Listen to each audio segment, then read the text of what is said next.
There's a misconception about Charles and Ray Eames, that they spent a great deal of their time entertaining, traveling, and socializing. This isn't necessarily true.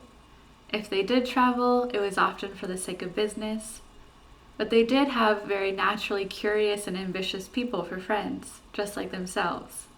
Other designers, filmmakers, artists, and architects. 4 of those friends were designers Sandro Girard, and Susan Girard, and architect and sculptor Eero Saarinen and Lily Saarinen. Here, the 4 friends, colleagues, and spouses are seated together. Charles Eames is most likely behind the camera, while Ray can't possibly be too far from reach. Susan turns to glance at Lily with friendly affection, perhaps mid-sentence. Lily, with her left hand's fingers neatly folded against her jawline, directs her gaze at her husband. Eero, holding a pipe and sporting a shy grin, studies an object in his hands. And Sandro seems momentarily lost in thought, as he is caught by the attention of the sunlight that streams in through the windows.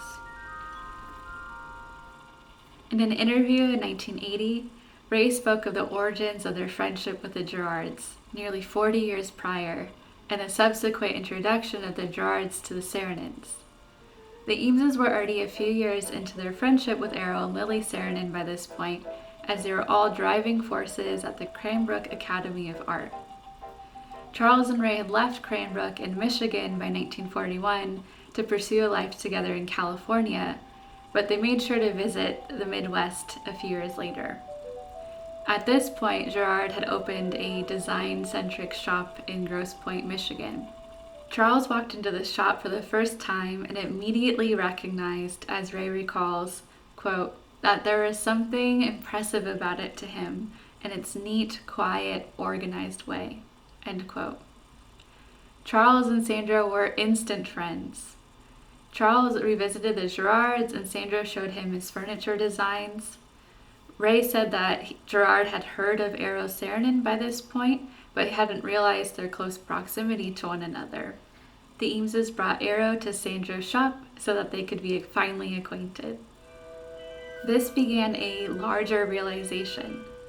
Ray explained, quote, that we had found that all of us had such interwoven lives and studied and thought about architecture often, each one in a different way. Charles in America and St. Louis, Girard in Italy, but then having got to the AA in London, Eero in Finland, who then came here and went to Yale. And they all knew things about the Bauhaus. They all had been influenced by Art Nouveau, but had not known each other all that time. They traveled and sketched and made toys and new games, and they read books, all these similar things at the same time, in different places, end quote. As the friendships continued, so did the interwoven aspect of their lives. One project whose impact on the history of modernism is still felt today is the J. Irwin and Xenia Miller House in Columbus, Indiana. Saarinen designed the house itself, Girard concocted the interiors, and the Eames Office fabricated an indoor-outdoor solution for seating, later known as the Aluminum Group. All of us became good friends, said Ray fondly, and did joint projects, her interviewer Ruth Bowman inserted.